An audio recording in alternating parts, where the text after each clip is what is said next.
Hariom, everyone. Can you all hear me and see me clearly? Awesome.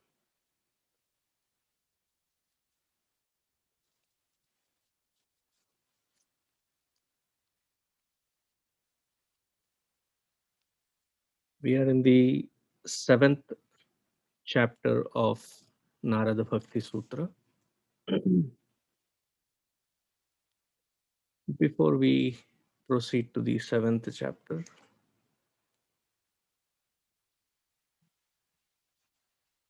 let me just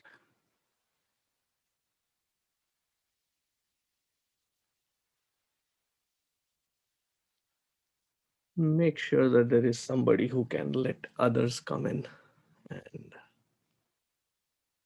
Hari Chaitanya will look into that. Nice seeing all of you, and let us begin with invocation. Three Oms, Sahanavavatu, Guru Brahma, and then get into the seventh chapter of Narada Bhakti Sutra.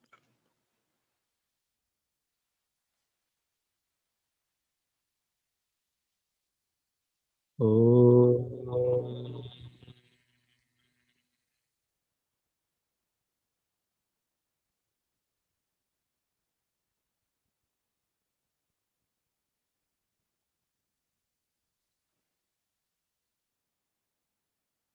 Oh.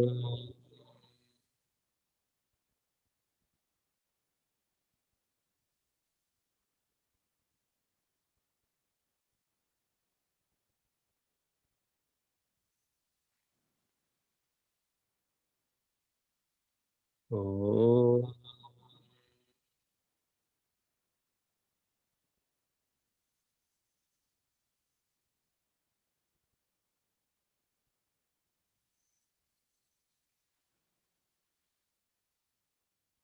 ॐ सहनाववतु सहनौ भुनक्तु सह वीर्यं करवावहै तेजस्विनावधीतमस्तु मा विद्विषावहै ॐ शान्ति शान्ति शान्तिः गुरुर्ब्रह्मा गुरुर्विष्णुः गुरुर्देवो महेश्वरः गुरुरेव परं ब्रह्म तस्मै श्री गुरवे नमः तस्मै श्री गुरवे नमः.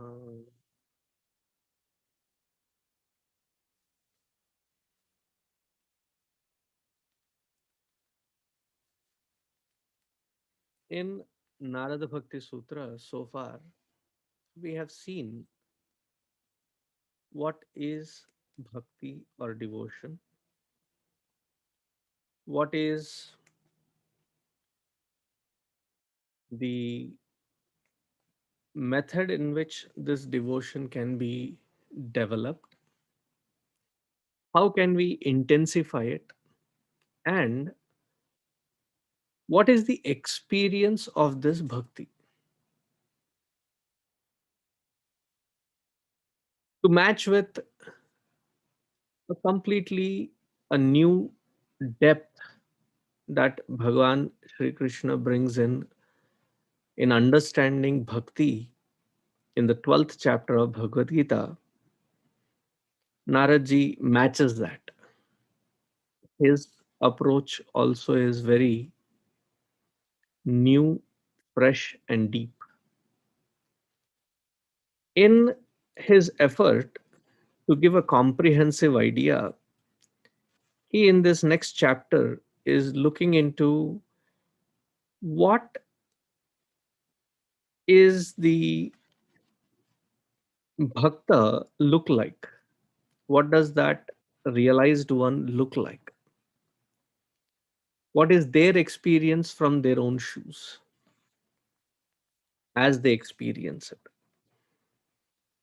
So, that glory of a realized one, a great devotee, or a bhakta is covered in this particular segment.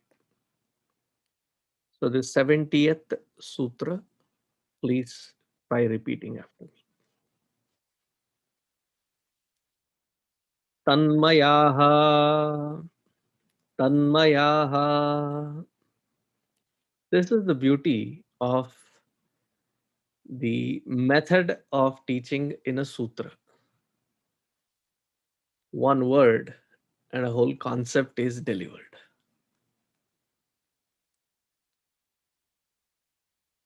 Sutra meaning that which has been given in the most concise format, precise format. So here, when Naraji says Tanmayaha, we even have a brahmachari named Tanmaya Chaitanya. Tanmayaha. What does Tanmaya mean? It is divided, it can be divided into two parts. Tat Mayaha. Whenever we explain Chinmaya, we try giving this understanding. Maya Shabda means that which is predominantly full with. So many people ask, oh, did he name it after himself? Swami Chinmayananji, who we call as our beloved Gurudev, did he name this institution organization after himself? No, it was the very purpose for this organization stands for. Chit means knowledge. Maya means predominantly filled with or focused upon. So Chinmaya means that platform which focuses upon the knowledge and its experience. How do we understand this? A common example that I usually give is when we take coffee. Being an Indian and an avid coffee lover myself, so let me take you through the journey of how coffee is served from south all the way to the north with reference to India. The best coffee that you can ever get is Madras coffee. They have a good proportion of the coffee decoction and milk and sugar. And there's no frothing machine. The frothing machine is your skill set. You take that in a glass, and there is a cup, and then you pour it. And as you pour, that's a skill. It froths up, it nicely churns it, and when you drink it, the flavor is predominantly, overpoweringly coffee decoction maya. It's dark in color and very flavorful. So that we can call the Madras coffee as decoction maya coffee. You come to say Gujarat, as I often say, it has been wrongly named as Gujarat. It should have been named as Gudjat. Very sweet people. They love sweetness in everything.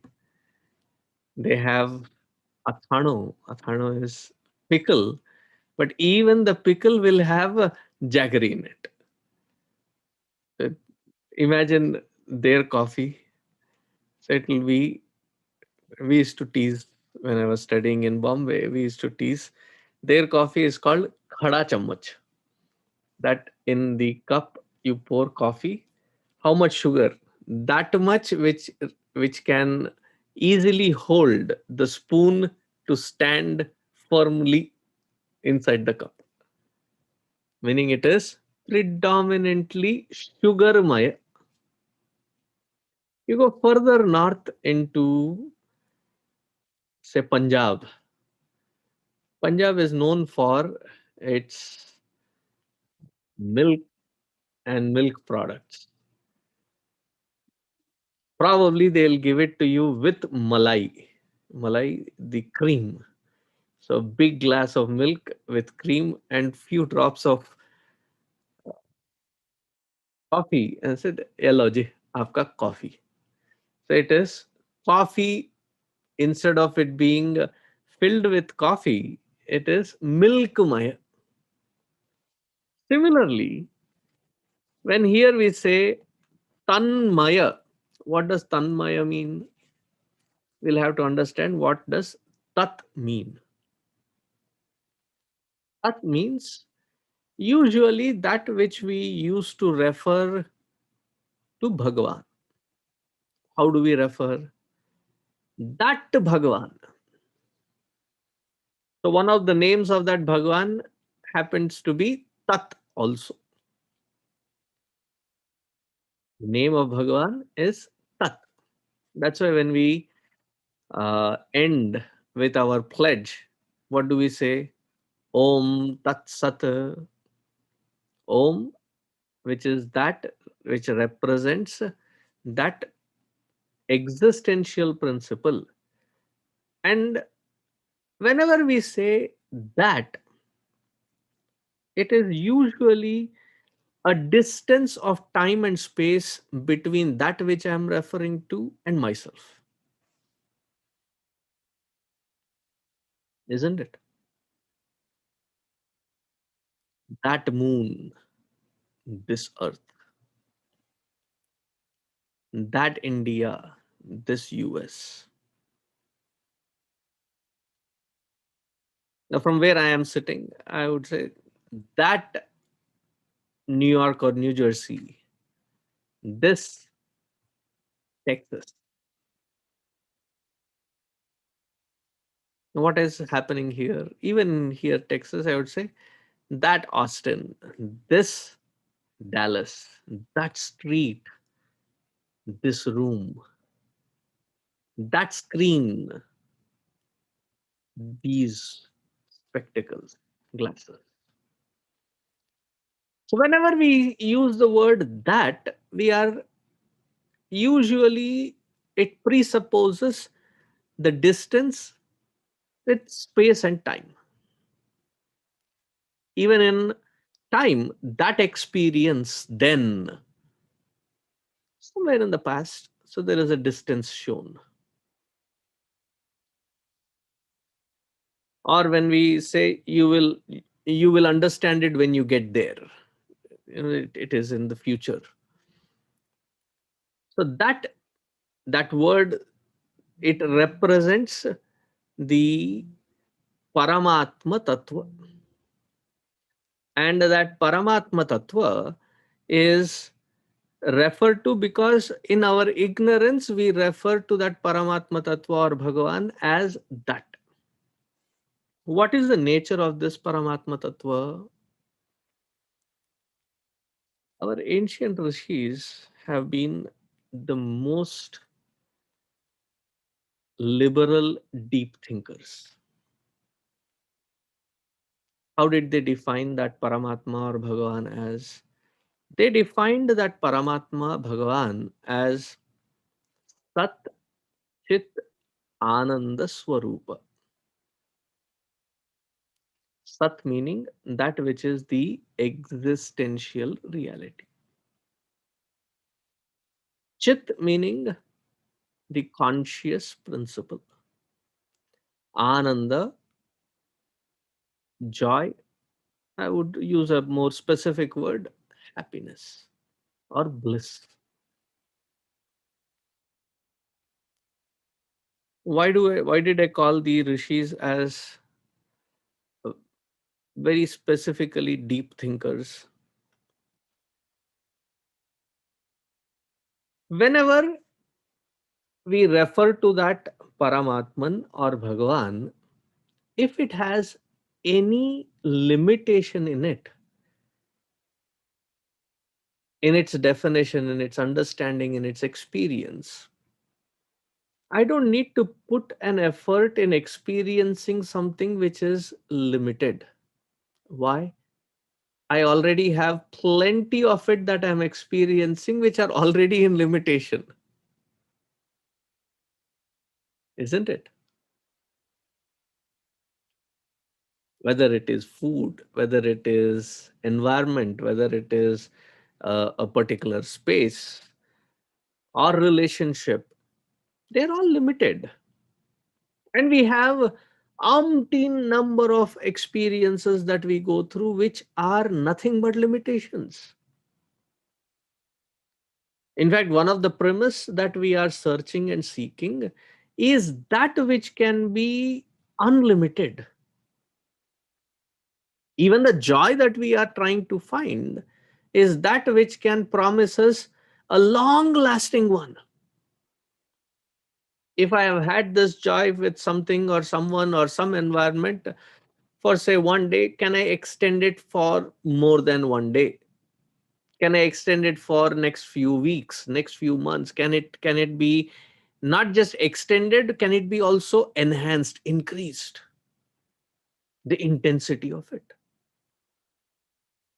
And whenever it stops giving me joy, I start becoming frustrated. Why?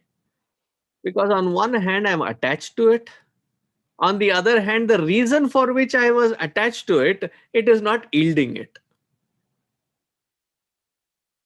Right? In the world of things, we can always change them, discard them. In the world of beings, there's a huge problem that we come across. Why? I cannot discard, but I'm attached. It doesn't yield. A saga of life begins. Ups and downs, constantly challenging. I try to bend myself, I try to bend others around just so that it can accommodate in giving me that which I am seeking. So it has to be long lasting, nothing limited, nothing impermanent by nature. I am searching and seeking for that which can give me a long lasting one. If it is a long lasting one that I'm searching,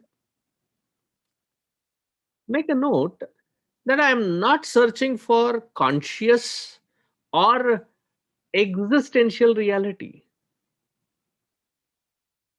Whenever we go through the sequence of questions for ourselves, why am I doing what am I doing?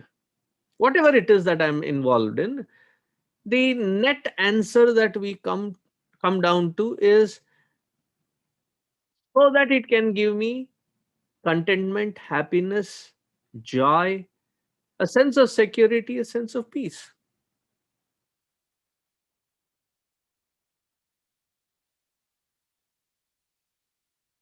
Why is it that I'm not looking forward for anything as an experience for existential reality and conscious principle?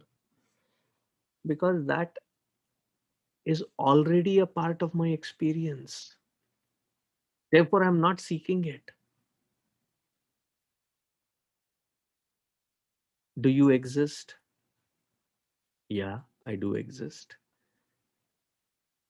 Do you need a proof to say that you exist? RFID, a double authentication process?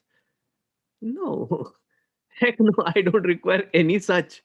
I I exist and I do not require any other means of validation. Always the validation that we usually get sucked into is what do I exist as? That is where I need validation in what I'm wearing, in what I'm eating, what I'm doing, whatever it is in the environment I want to fit in. So the question is not about existence. Existing as what is where we need validation. But existence as such, we don't we don't require any kind of validation.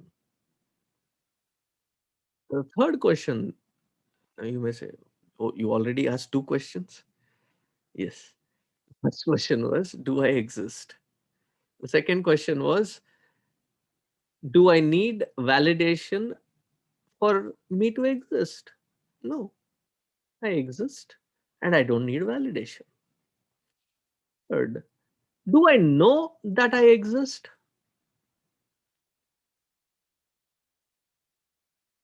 Don't scare me by giving me that kind of a look suddenly.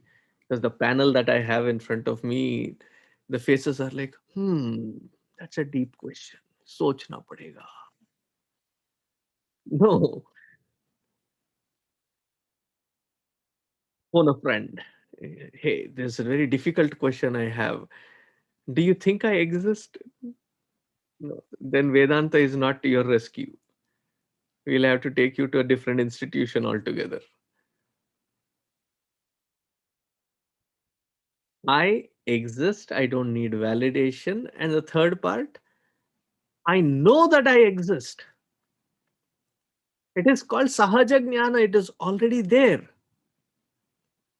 But that which I do not experience right now as my own personal, immediate, intimate experience is the sense of joy, the sense of full, sense being able to feel the fullness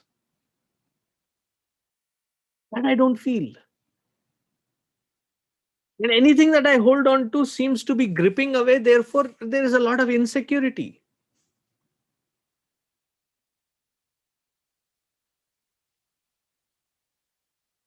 See, when we when our rishis in Vedanta, when they talk, they don't start with the logic of mithyavada, saying that all this which you see is mithya. That is for someone who has gone through step by step and is now evolved to grasp that. Because if the sense of grip is not there, the sense of insecurity increases, and in that sense of insecurity, everything seems to be falling apart. Anything that I hold on to slipping away. I want an anchor that I can hold on to, which has a stability to it.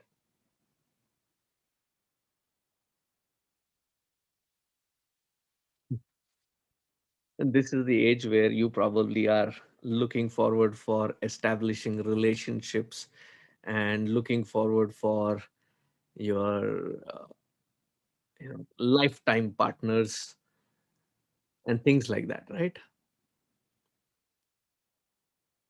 You don't need to answer. What is one criteria that which you're looking for? A sense of stability, sense of commitment, sense of stability is what you're looking for. If that sense of stability is not being provided, I don't want to be in that kind of environment.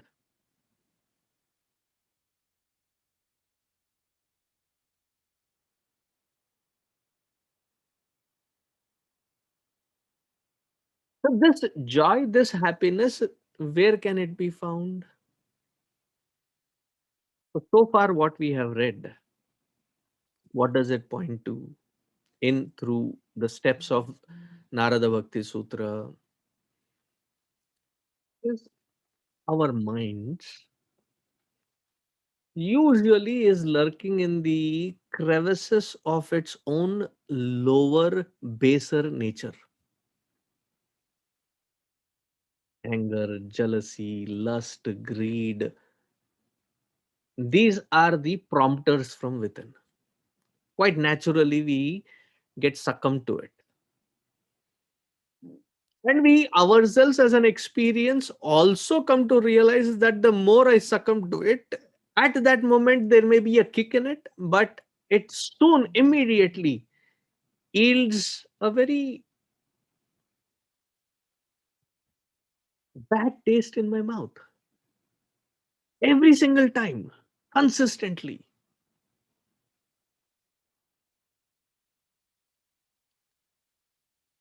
And I want to change. I want to bring in that flavor of change wherein my experience is not this bitter every single time. There is this vegetable called karela, bitter gourd. Raise your hand if you like it.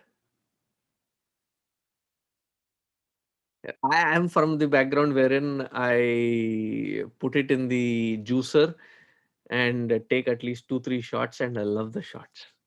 Just like that. Raw. Don't give me that kind of Swamiji. That is weird.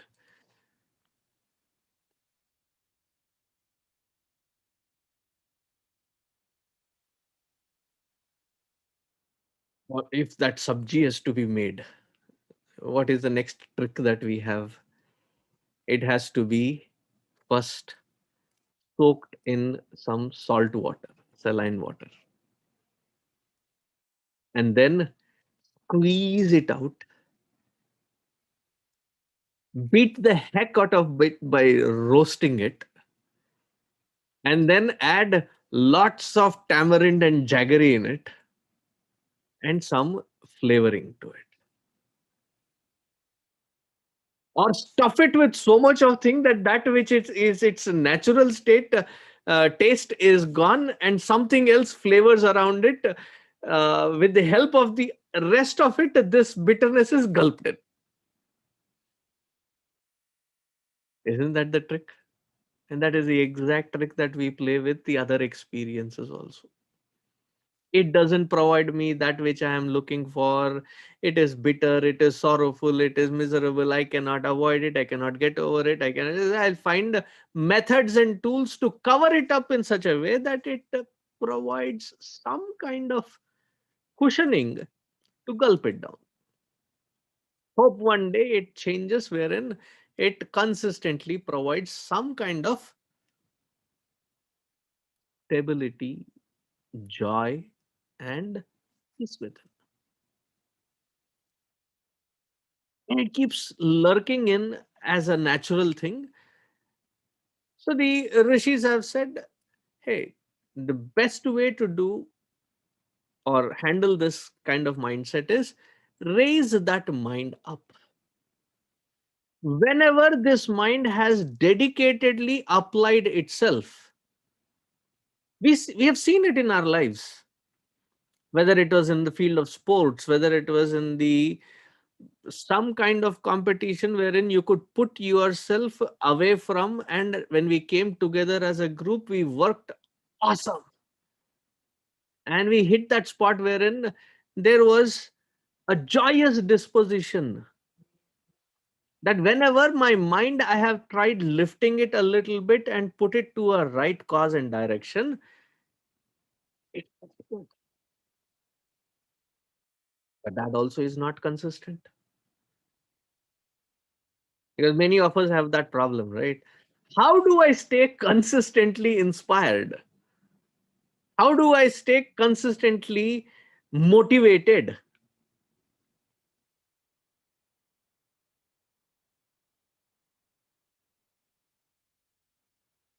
The higher that this mind can be raised in the act of dedication, the deeper is that inspiration, and it remains consistent. But then we fail in applying it because we tend to apply it or see that we are able to apply it in a particular field or two, but the rest of it becomes monotonous.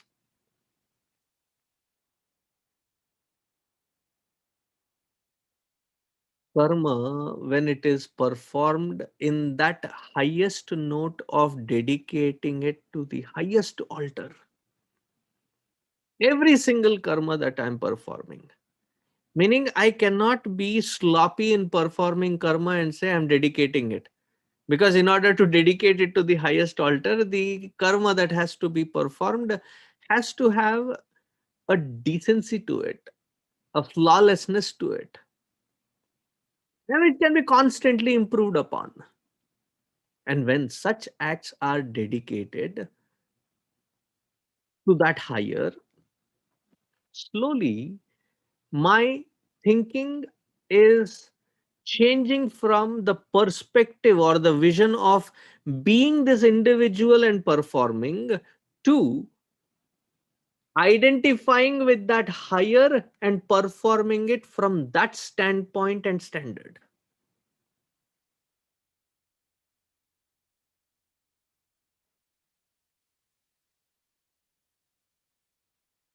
When with this practice,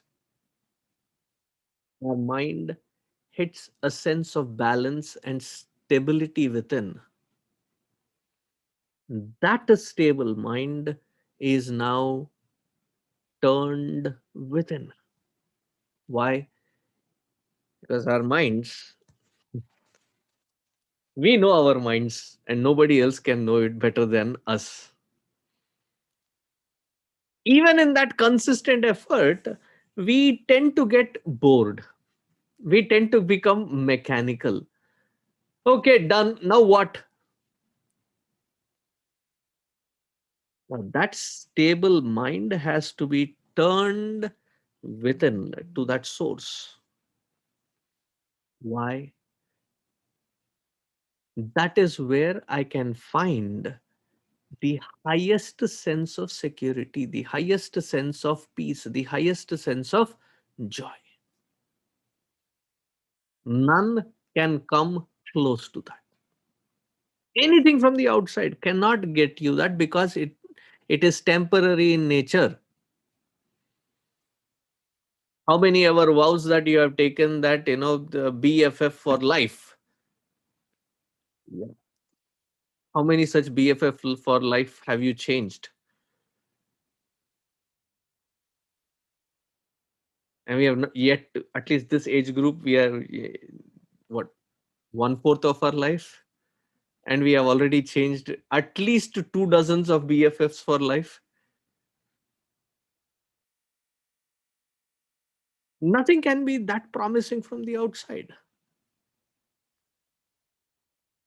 but this promises, but we need that stability. Now, as this mind encourages to think about constantly the glories of that higher, here that higher is called Ishvara or Bhagavan. Whoever is your Ishtadeva, if it is uh, Ganesh ji, there is Ganesha Purana. If it is Saraswati ji, there is Devi Bhagavatam. If it is Shiv Bhagavan, there is Shiva Purana, Vishnu Purana. Now you are specific, in that I have, I think I like this particular avatara. Okay, tell me which avatar. I like Bhagavan Krishna as that baby Krishna. Okay, the first 20 chapters of Bhagavat Purana, 10th canto, it covers it all. The more you know of them and those glories are understood and you educate the mind consistently, yat bhavam tat bhavati. That which is indicated as the ideal, as the mind gets educated, as the mind keeps thinking, this is called samskara. The lower nature is vikara. We flush it out with this samskara. And what is the zenith of this samskara? Is when I am now completely identified with that supreme in thought, word, and deed. One might question here, Swamiji, seriously, is this even possible?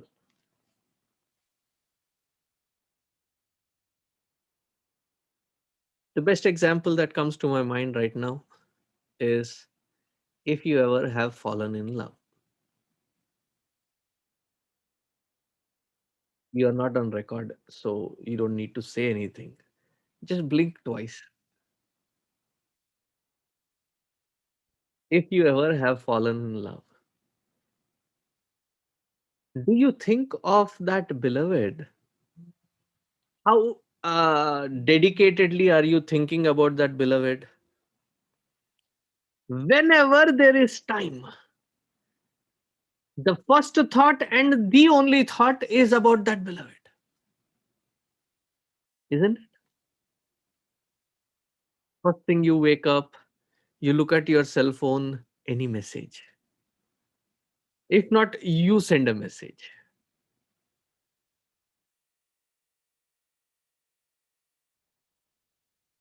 You might have just dropped her off, and while you are driving back, where you're still on the phone talking to that.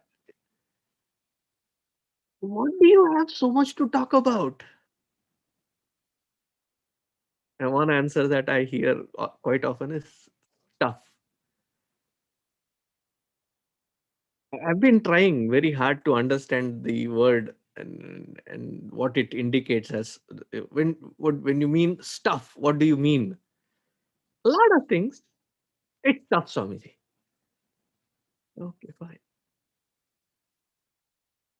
When you're eating something, you think, wow, this would be so beautiful if, he or he also would be here. We would have been enjoying it. You see a beautiful sunrise or a sunset. Every experience is internally, what are you thinking about? Your mind is constantly in the thought of that beloved, isn't it? Now, here, that beloved is not a temporary one or something which is impermanent, but that Ishvara himself. And these devotees, these great realized ones, their minds are constantly in that highest level 24/7. Mm. I was in New Orleans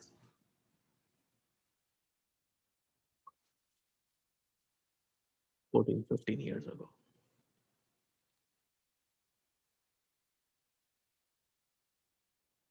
And there was nothing as an activity in New Orleans. We were passing through. So the guy that we were traveling together, we were driving actually. They said, Swamiji, how about we take a break early evening in New Orleans, spend the whole night there, and next day drive forward. I said, okay. So that you love to see the nightlife of New Orleans. At that time, I was not vegan, so we went to this place, French Italian kind of a place. We had a nice dinner, and I came out after a nice triple shot of espresso. I came out and I was standing at the corner waiting for him to go to the uh, wherever the car was parked, and he would bring it here. As I was waiting there, there is this guy that passes by me once, twice, and then the third time he looks at me and in a very rough uh, voice, he says, "Hey, do you want to get high?" And I looked at him. By then, I could understand the vocabulary. I knew what exactly he meant. And then I said, dude, I already am. I already am high. And I don't think anything that which you have cuts it anything close to it. And his question was, who sold it to you? Which corner did you pick it up from? Who sold it to you? If you're connected to that, you're always high. You don't require the outside temporary things that can temporarily take you high, whether it is an object or a person or an environment, to feel that high. Specifically, so in this day and age, especially this year, because many of us have been to a point of frustration. We have been cooked up in these four walls. That which we usually are comfortable going out, meeting, interaction, and an exchange, that is what we call as life. That has come to a complete standstill, and it gets to us. Now, what is the best way to handle it? That sense of frustration, that sense of feeling boxed in, is when we can raise this mind. And for experimenting it to be raised to that highest level, we need solitude. And what best time to experiment this than what we have around us these days? We have nothing but solitude, unless I wanted it to be disturbed by binge watching this or that.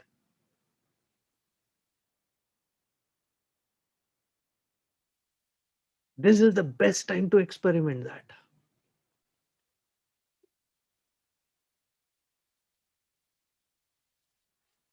So one thing that I'm very clear, if after these many months of staying in lockdown, social distancing, that day when we come out of it, whenever it is, they are already releasing it for the doctors and the frontline warriors, the vaccine. Hope and pray that it works.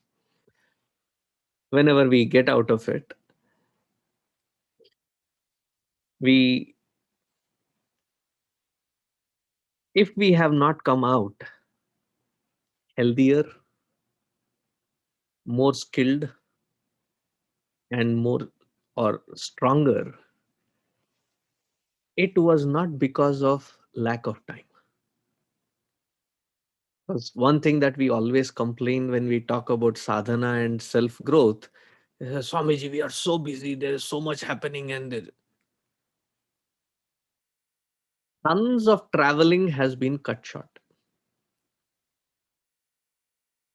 Oh, but these Zoom, oh, don't tell me about Zoom, man.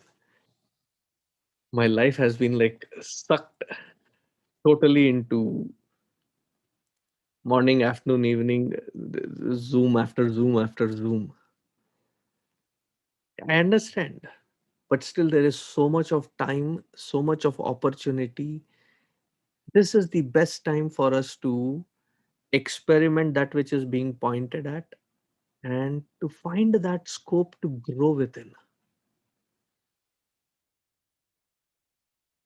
because that is where we can totally be charged, feel contented, feel very secure, stable. Such individual alone can bring in a tremendous amount of joy, a sense of security, and sense of stability into others and their lives. That can be possible only if I am established in it. And that is what is the extension in the next sutra. What is their impact on the surroundings when they are so highly charged and connected to that divine source constantly? That we will see next week. Just looking at who can lead us today in Hanuman Chalisa.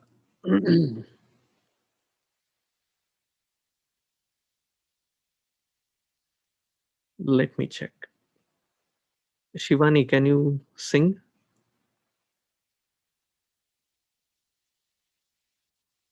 You have to unmute yourself, na? Sure, Swamiji. Um, 1 second. Okay.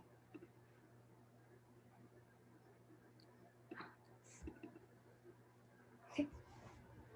Shri Guru Charana Saroj Raja Nij Mana Mukhura Sudhari Barano Raghubara Bimala Jasu Jodayak Phalachari Buddhihina Tanu Janike Sumiro Pavana Kumar Bala Buddhi Vidya Dehu Mohim Harahu Kale Sabikar जय हनुमान ज्ञान गुण सागर जय कपीश तिहु लोक उजागर राम दूत अतुलित बल धाम अंजनी पुत्र पवन सुत नाम महावीर विक्रम भजरंगी कुमति निवार सुमति के संगी कंचन वरण विराज सुवेश कानन कुंडल कुंचित केश हाथ भद्र ध्वजा विराजे कांदे मूंज जनेऊ साजे शंकर सुवन केसरी नंदन तेज प्रताप महाजगवंदन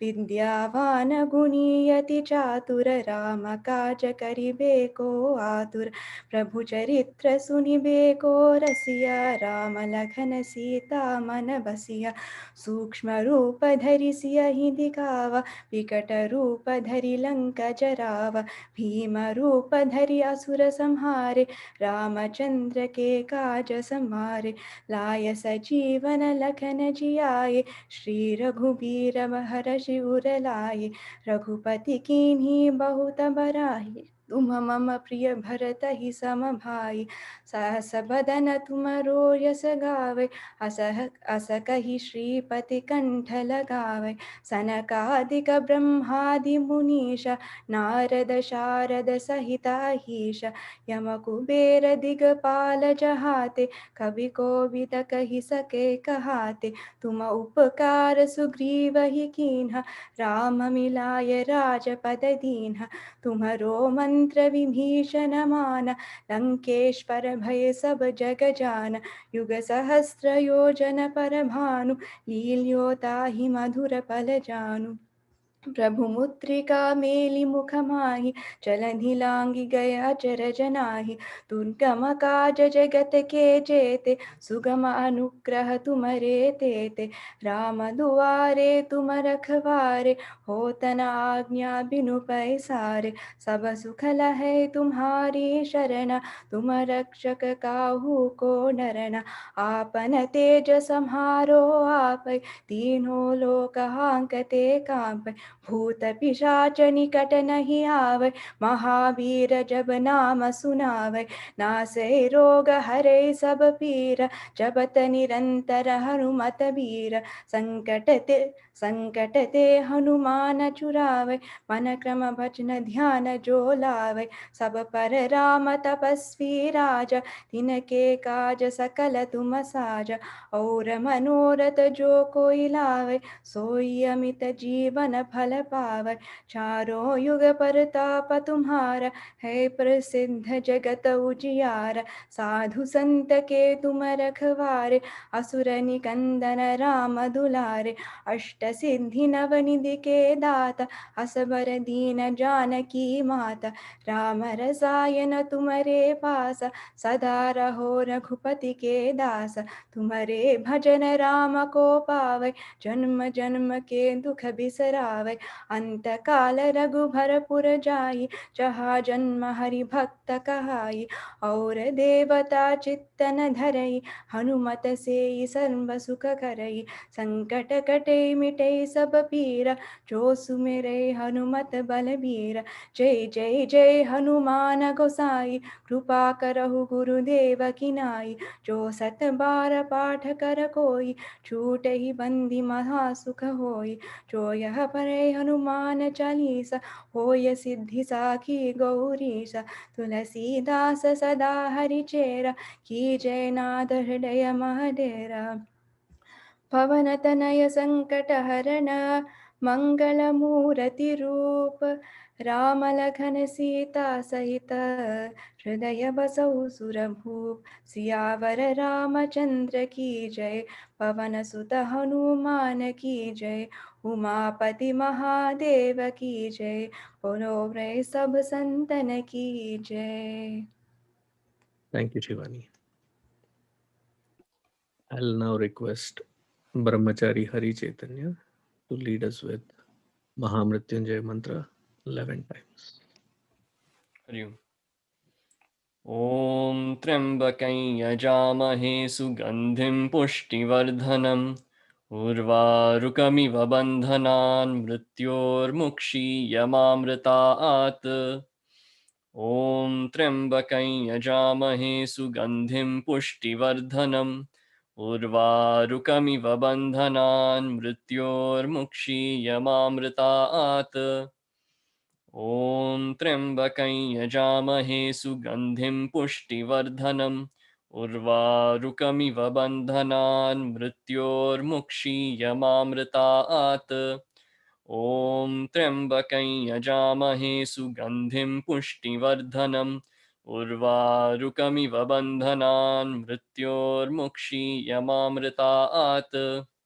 ॐ त्र्यम्बकं यजामहे सुगन्धिं पुष्टिवर्धनम् उर्वारुकमिव बन्धनान् मृत्योर्मुक्षीयमामृतात्।